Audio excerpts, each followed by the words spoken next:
One, two, three, four. Screen time, screen time, screen time, screen time. It's my screen time too. Screen time, screen time. Hello, and welcome to It's My Screen Time Too, the podcast where two moms binge content from Nick Jr. as if it were listed in the top 10 of Entertainment Weekly's fall TV preview. I'm Deborah.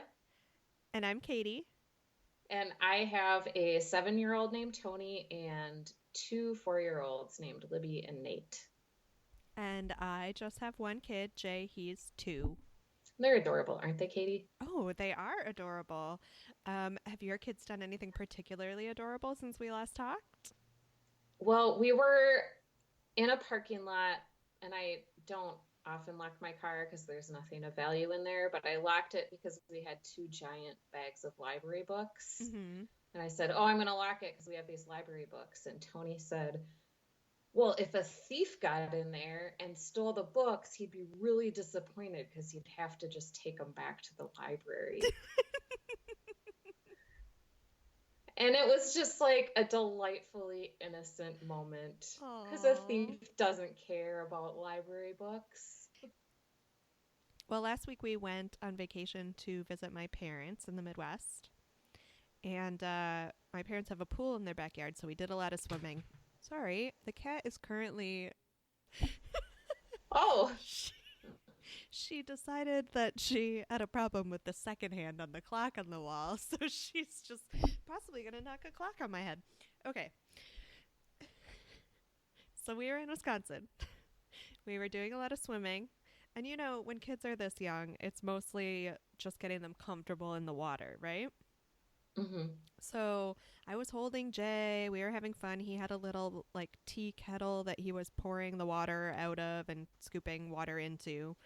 And I said, okay, Jay, are you ready? And I was doing a stage whisper. And I said, we are going to go dump this teapot of water over Pa's head. Pa is what he calls his grandpa.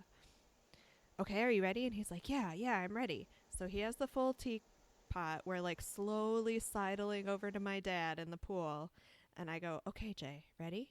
1, 2, 3. And he dumps the teapot all over my head. Oh, he's got a good sense of humor. He does. So should we just say, have there been any changes to your screen time policy with the run up to the school year? Oof, no. We spent a lot of time in the car on our little road trip, so the kids had a lot of car screen time. Mm-hmm. And we're thinking about changing to maybe screen time only on Fridays. Oh, wow. For the school year. You look really skeptical. We'll see how it goes. How about you? How about us? No, really no changes. Yeah. I got nothing. All right. Yeah, I just feel like the weather is nice. My 2nd grader's going to be in school all day, so he's going to need to like burn some energy after school. That's true. My 4-year-olds are going to a new preschool. I think we can handle it until maybe winter. I'll let you know, though. I'll keep you posted. I'm super impressed in advance. All right, should we move on to the main event? Paw Patrol! Yeah! Yeah. So, I don't know of any parents out there who don't know about Paw Patrol. But for listeners who are unfamiliar, Paw Patrol is a show on Nick Jr. It premiered in 2013, and it's about a pack of pups, Chase, Marshall, Rocky, Zuma, Rebel, Sky, and their leader, a boy named Ryder. And the Paw Patrol keeps their home, called Adventure Bay, safe by constantly going on rescue missions. And they really emphasize teamwork. And we watched it on cable. We had to record it. And as usual, it was a shit show on my end. Predetermined time to make sure we were watching the same episodes, and then they weren't quite the same episodes. It's okay, I caught up. We have like 40 episodes currently recorded on our television. I've been there. So why did we pick it? Oh, Jay is totally obsessed with Paw Patrol. So I've watched a million hours. I feel like that's not an exaggeration. So I have a lot of feeling. Yeah, my kids, I mean, my son Tony was born in 2009. So he was like 4 when it came out. So he knew about it and watched a little bit of it, but that was one of the first shows that my twins watched, and they loved it. Loved it. They still love it. Mm-hmm. They've moved on to other things, but we have a lot of Paw Patrol merchandise in our house. Yeah, same. It was actually the theme of Jay's second birthday party. Oh, cute. Yeah, we did a dual because his birthday is right around Bastille Day. So we did a dual Bastille Day Paw Patrol party, which the color scheme totally worked. It was great. It's kind of fitting. Do you have a pup pad? No, I didn't even know they sold them. We have 2 pup pads. Whoa. And they have an English setting and a French setting. Oh, because the show is Canadian. Yeah. Oh. I think it's just a really ubiquitous show. Everybody knows about it. You can't avoid the merchandise. It's everywhere. It's like really prominent in the toddler section, in the toddler apparel section at Target. Yep. And I have to admit, it's been a long time since I've actually sat down and watched a whole episode. So this was a good one for me. I know Paw Patrol, but it was like it was new. So we watched the pilot. We watched season 1, episode 1, and then we watched a couple of episodes from season 2. And there have been seemingly a million seasons of this show, so if we had had access to all of them at once, we would have maybe picked from a more wide-ranging date span, but again, since we were just recording off of cable, we went with what was immediately available. Mm-hmm. So you want to just jump into the pilot? Sure. All right. Like most of the kids shows we watch, Paw Patrol is split into 2 sort of 15-minute segments. So the first one was called Pups and the Kitty-tastrophe. And in this segment, a little kitty is trapped on a toy boat in the bay.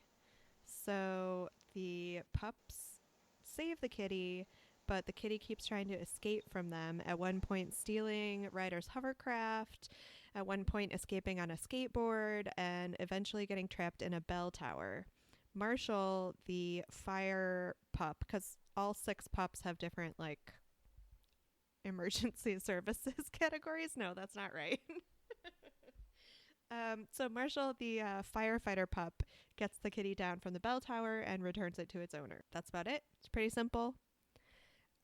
They quickly establish that Ryder is super hardcore because to rescue the kitty, once the kitty steals his hovercraft, he jumps from one moving hovercraft onto another moving hovercraft. So I don't know why Ryder needs 6 puppies to get his work done.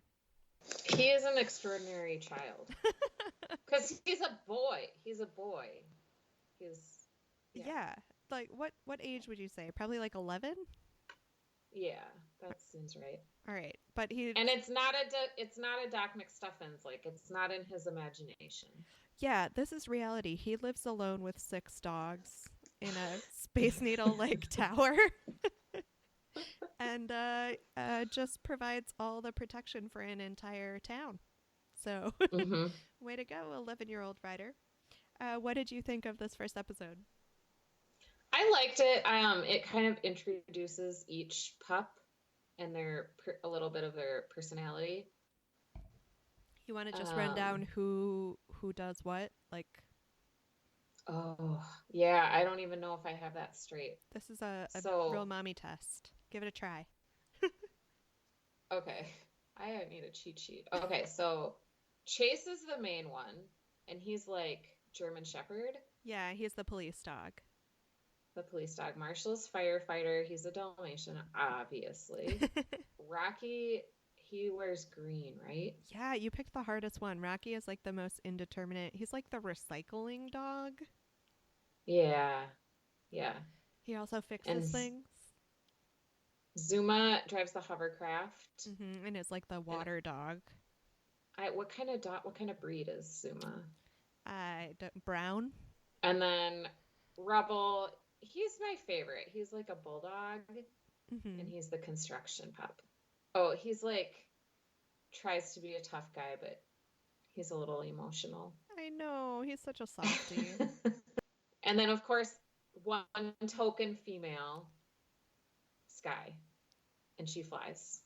And she's like, I don't know what breed she is, but she's smaller and more delicate than the other pups We because she's the bitch. we went to a Build-A-Bear kiosk a couple weeks ago, and they only had one Paw Patrol because it was just a small, like little pop-up Build-A-Bear. They only had one Paw Patrol dog, and it was Sky. So now we have a Sky, and you can tell she has fuzzy ears. I think she's maybe a spaniel of some sort, like a cocker Okay. spaniel. Okay. All right, so the second segment Save a is Pup Train. Save a Train. And this is a huge jump in peril from the first episode with the kitty on the toy boat, because in this episode, a train gets trapped by a rock slide on a trestle bridge, and the support for the trestle bridge is breaking. So, people could actually die. So, we're introduced to Ryder's friend Katie and her cat Callie, who are on the train. And Rubble and Rocky come to help move the rocks away. And Katie's cat Callie gets stuck on the roof. She eventually falls between two cars. And I just had to mention this because Chase then takes a flying leap onto a moving train to save Callie the cat, which is really pretty badass. They're brave and also maybe not so safe all the time. No, not at all. So my major question about this episode, as will come up a lot in our discussion, where are the actual emergency services? Why isn't anyone calling the police? That's a good question. Where is Adventure Bay? I want to place it like on the west coast of Canada, like British Columbia area. Like maybe it's remote and they just have a pack of dogs. See, I only recently learned this was a Canadian show, despite the accents. They do have charming Canadian accents. But I assumed, I was also thinking the West Coast, but I was thinking like West Coast US, like Washington State or like Northern California. But definitely similar because you have a lot of different terrains all in one place. Because you have the bay, which is like sunny and pleasant, and then you have mountains, which are usually snowy, and then there's a jungle, which really kind of threw me for a loop. But yeah, West Coast seems like a good bet. But I still don't believe that they wouldn't have like one token police officer, sheriff, like someone. Right. Who's the guy who sometimes shows up and he wears like he's dressed in yellow and he wears like big glasses, goggles? Captain I can't Turbot, think of his name. the boat Maybe? captain. Yeah. I think he's No, just a so fisherman. he's not a okay. He's just older than everybody else. But they'll take what they can get in Adventure Bay. All right. Well, what did you think about this segment? I thought it was okay. It expanded my vocabulary because Ryder has one of them use his, I think, has Rebel use his winch. Winch. Winch. A wench is something you call like a medieval serving woman. Oh, okay. To fix the support. So that was good. All right. Should we move on to the next episode? Sure. So we watched season 2, episode 19, Save the Mayor's Race and Pups Save an Outlaw. And the Mayor's Race is not a election type race. It's like a sport race, like a triathlon. Rowing, running, and swimming are the sports. So Mayor Humdinger, who's kind of an evil guy, he threatens to beat Mayor Goodway, who's the mayor of Adventure Bay, and their names are completely Dickensian, which I like. And Mayor Humdinger has a catastrophe crew who are like kitties, who are like evil, bizarre world versions of the pups. Like they have corresponding uniforms. And then they're sabotaging Mayor Goodway, and Chase's cat allergy helps Ryder figure out who is messing with the race. And so the pups once again save the day. If you had to categorize yourself, would you call yourself a cat person or a dog person? Neither. Really? I don't like pets. Ah. Yeah. See, I'm a cat person, and the characterization of cats in this show really, really gets under my skin. Because, of course, the cats are the evil versions of the dogs. Well, and they don't talk, right? Yes, that is another thing. None of the other animals talk. Not just cats. Yeah. It's only dogs that talk. It brings us back to the thing we were talking about with Doc McStuffins, where, like, what determines which... Yeah, what's a pet and what's a Yeah, anthropomorphized animal, exactly. right? Why are dogs intelligent enough to speak? Or, you know, fly airplanes or jump onto moving trains? I don't know. The catastrophe crew, like, they had no verbal skills, but they were shady mofos. You know what? I'm gonna just put something out there about the catastrophe crew. They probably can talk. They just don't give a fuck about communicating with you. They just prefer not to. Yep. So the second half of the episode, Pups Save an Outlaw, also involves Mayor Humdinger, who is a real jerk of a guy. Yeah. And the pups are out following a treasure map to find treasure, and they encounter Mayor Humdinger, who's on the same mission, only he has fallen on a broken bridge, and he's like hanging on for dear life. And they save him, and then the pups find the loot, and then Humdinger steals it right from under their noses. And then he opens the treasure chest, and it's like long john underwear, and so he rejects it. And this show also features Everest, who in season 2 is a newcomer to the Paw Patrol, and she's a female, and she is like a husky whose specialty is she rides like a snow machine. I think Sarah Palin would call it, right? Do you think they introduced her on purpose because audience members felt that there weren't enough girl dogs? Yes, because at that same time period, I remember then there were like all new T-shirts in Target with Sky and Everest in the girl section. I see. And my daughter loved Paw Patrol at that time, and Chase was her favorite. Mm-hmm. And then she switched allegiances because she saw the merchandise at Target, and she thought because she was a girl, she should like the girl pups best. Oh. Yeah. I know. That's so sad because you're right. There is a ton of, I mean, even now, there's a ton of Paw Patrol merchandise. We're more Old Navy shoppers than Target shoppers, but there's still a ton. But it's all in the boys section.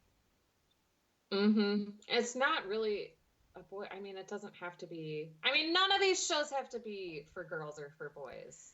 Yeah, well, we'll talk about it later when we get into more general thoughts, but the whole gender imbalance really bothers my little sister, and she talks about it all the time, and I wonder if I'm just unfazed by it because I don't have a girl. Yeah, it might be more noticeable if you're shopping for like girl clothes, and it's more stark on that side of Target. So the last episode we watched was also from season 2, episode 26. It was called Pups Bark with Dinosaurs. Pups Bark with Dinosaurs. And it was a half-hour episode, so it wasn't divided into 2 blocks, which is something they do sometimes. The Paw Patrol world expands in so many directions after this point, but we'll just deal with this one. So it's a half-hour episode. The pups accompany Captain Turbot on a dinosaur dig, because why not? And Rebel falls asleep after the dinosaur dig and dreams that dinosaurs are running wild in Adventure Bay. And the pups need to lure them to the jungle, the nearby jungle, where they'll be safe. And then Rebel wakes up to realize it's all a dream. Rebel. He's such an adorable pup. He is pretty cute. And he like rides a baby dinosaur. He that does. Was cute. He rides a little triceratops. It was very adorable. This is also our introduction to Robo-Dog, who is a robot dog who drives a huge bus that the whole Paw Patrol rides in? Question mark? Yeah. Was that part of the dream? Or no? Is that No, part of the Robo-Dog real is a life? thing in future episodes. Because shoot, I Robo-Dog don't- was driving the bus to the dinosaur dig, so before Rebel fell asleep. Oh, got it. Okay. Also introduced me to a species of dinosaur. Yes. Species, I think. Okay. No. Let's just say introduced me to a dinosaur that I didn't know. A Utah raptor? Is that like a big thing? A Utah raptor it's like Triceratops, pterodactyl, and Utah raptor instead of using like one of the large meat-eating dinosaurs that old people like me would know, like a Tyrannosaurus rex or an Allosaurus. They used a Utah raptor, and I wonder, like, is this like a new dinosaur that everyone's talking about? I have not heard of it outside of Paw Patrol. Did you know that Brontosaurus is not even a real thing? I heard that it came back.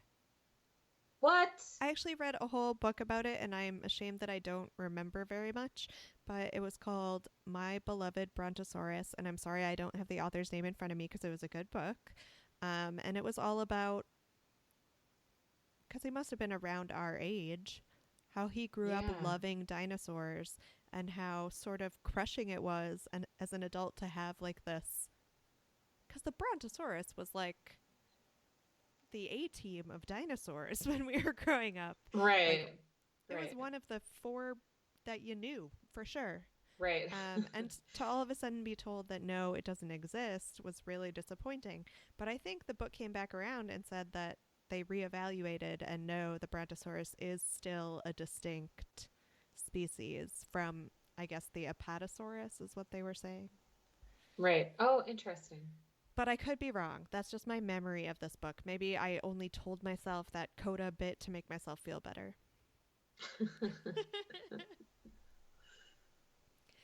But yeah, I just wanted to check on the Utah raptor because I had never heard of it before. I assume it was found in Utah. That is a big dinosaur state. What did you have any thoughts on this episode? I liked it. I admit I watched it distractedly because I was watching it with my kids who are disruptive, and They I was interrupt like during your running stories.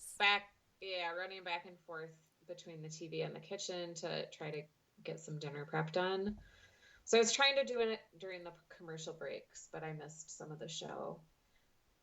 Speaking of, do you want to talk about the commercials a little bit? Sure. I mean, I fast forwarded through a lot of them, but yeah. Because we don't usually watch shows that have a lot of ads because we're streaming them. And so this was a show that if you watch it just on cable, there are a lot of ads. A lot of ads. And they're like, my kids love watching the toy ads because they're marketed to kids. Yeah. So they're enjoyable for them to watch. And then they want all the stuff. And a lot of it is stuff that I've never seen in a store. I don't know where you can even buy like the Peppy Pets or whatever they're called. And then it's like car commercials and then hair product commercials, I assume for the moms. I guess, yeah. The ones that stood out to me were the Milton Bradley game commercials because I don't really think about what is new in the world of super simple kids games. Because Mr. Bucket. Yeah, like Mr. Bucket. And there was one today with like a shark. So like you grab fish out of the shark's mouth and then like the shark randomly closes its jaws and I assume that means you lose. I don't know. Mr. Bucket, like they make that look fun, but you know it probably just comes with like 4 balls that your kids are gonna lose and like the spoon to scoop them up is gonna break. Deborah, let me tell you what else seemed fun. Mousetrap. Do you remember? Oh, that was Mousetrap? a terrible game. It was awful. Yeah, it was a terrible game. So that is not new.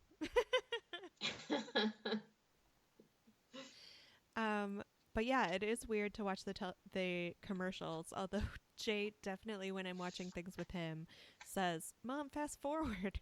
Mommy, fast forward." Oh, that's cute. So I don't have to sit through too many, thank goodness. Have you ever been forced to buy something from one of the commercials? Ooh, a long time ago, there was a commercial for, what was it called? It was like this bubble. like magic bubbles, and it was like a bubble solution and then these magic gloves. So you blew a bubble, and then these gloves were like you could handle the bubble and it wouldn't Oh. pop. And they're really just like the kind of really cheap, thin, like acrylic mittens that you can get like at the grocery store during wintertime. Mm-hmm. At least you can in Minnesota. I used to live in the Um, Midwest. I remember. yeah, and they don't keep your hands warm or anything. So I think you could get any pair of those kind of gloves and it would work, Mm-hmm. but it didn't really work. Oh. Just like, because we saw it at like Walgreens, and Tony had seen a commercial for it and talked me into buying it for him. And it was kind of a lesson in consumer culture and the disappointment of how advertisement makes things look much better than they are. So has he become better about asking for stuff? He still asks for stuff, but he has reasonable expectations. That's smart. He's a smart kid. Yeah. Can we talk for a second again about the tech? Because the tech in this show is crazy.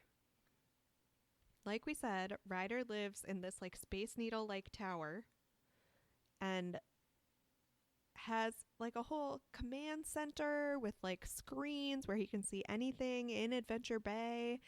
And when the pups are needed, they like slide down this crazy slide into dog houses that morph into vehicles. And they also run around with voice activated backpacks on their back that they just like bark and say a word and like shovels pop out or wrenches. Where is this coming from? Is it Ryder? Like, is he an eccentric billionaire who's just buying all this tech for the dogs? Or is this funded by the city because they're not paying for a police department, so they're using all their funds for Ryder and the dogs? That's a good question. I think we got to call into Mayor Goodway and ask to see a copy of her budget. Are they, but then it seems like they just get let out at the end of the day and they get like playtime. So I think they're like a volunteer, maybe they're like volunteer firefighters in a small town, and like they work for free, but then at the end they get a nice pension. Okay, I can follow you there, but then what is Mayor Goodway doing with the city's money? I don't know. It didn't happen so much in the 3 episodes we watched, but they're constantly having bizarro festivals and parties in Adventure Bay. So is she just spending Mm-hmm. all the city money on these weirdo parties instead of a responsible police force and or firefighters? It seems like it. Oh my goodness, she deserves to be impeached. Impeach Mayor Goodway. But you wouldn't have Humdinger Well, isn't take her Humdinger place already mayor of Foggy Bottom? of an, yeah. So I don't know, Captain Turbot. I just assumed that the chicken, Mayor Goodway, is always accompanied by her pet chicken, Chickaletta. I just assumed Chickaletta was her deputy mayor. I think that's true. Yeah, it's very Inspector Gadget. Remember that show? Like Yeah. all the things that they wear. But wasn't Inspector Gadget, like, employed by a spy agency? Like, it was clear they were paying for his bizarro gadget arms, right? Mm-hmm. Who's the shady cabal that's behind Ryder's funds? Good questions that we will never find out the answer to. Maybe we have to just watch all the episodes. I practically have, Deborah. I've watched so many. Did you think of any adult movie or TV show that this compares to? I thought I thought of a couple. Okay. Real quick note, Chickaletta is like the same character as Hey Hey in Moana, the dumb chicken in Moana. Agreed. I thought Poor, of that too. poor chickens. Mhm. Really get typecast. Yeah. Um, It's the same actor, just wearing a different costume. so I thought it reminded me of The Fast and the Furious a little bit. Okay. Because it's like an action show. There's like a bunch of dudes, one hot lady, doing a lot of crazy special effects type of stuff. And they're ultimately working for good instead of evil, right? I like that. I like that a lot. I was trying to come up with crime fighting shows where the crime fighters were amateurs, and that's a good one. I also thought of Big Little Lies on HBO because it's like an ensemble cast. I They still haven't work watched it. together.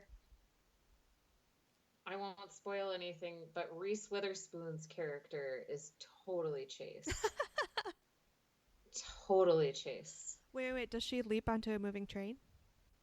No, but Oh. she runs the show pretty Okay. much, I think. Um, and can we just this is unrelated, but did you ever watch Wilfred? Yes, I watched the entire run of Wilfred. Have we talked about that before? No.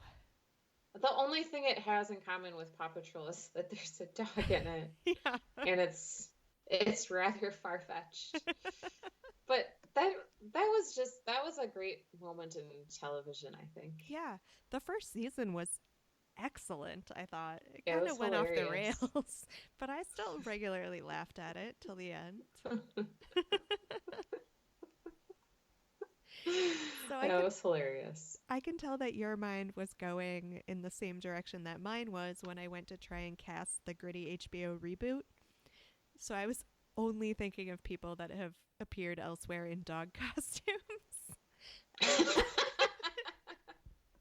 So obviously my mind went to the dear departed John Candy as the Mog in Spaceballs.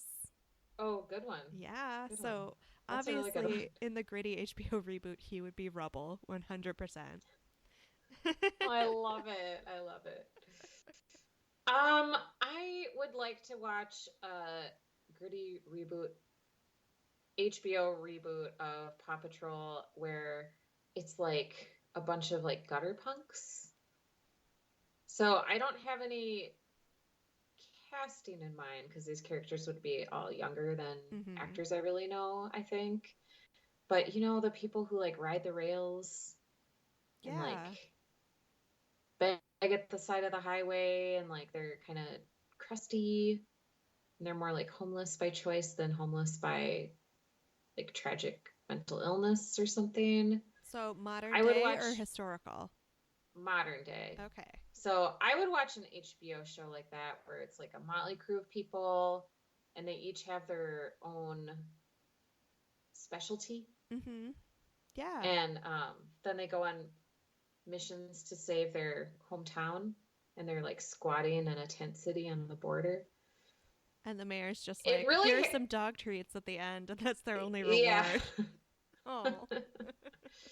Would you ever watch Paw Patrol voluntarily on your own? No Let me need. phrase it differently. Have you ever found yourself like, you know how sometimes you, after the kids go to bed, you turn on the TV and it's on like Nick Jr. and you leave it on and you're just so tired that you don't realize that you're watching like a kids show? Has that ever happened to you? Because I feel like you're tuned into Paw Patrol. Like that's probably your main channel.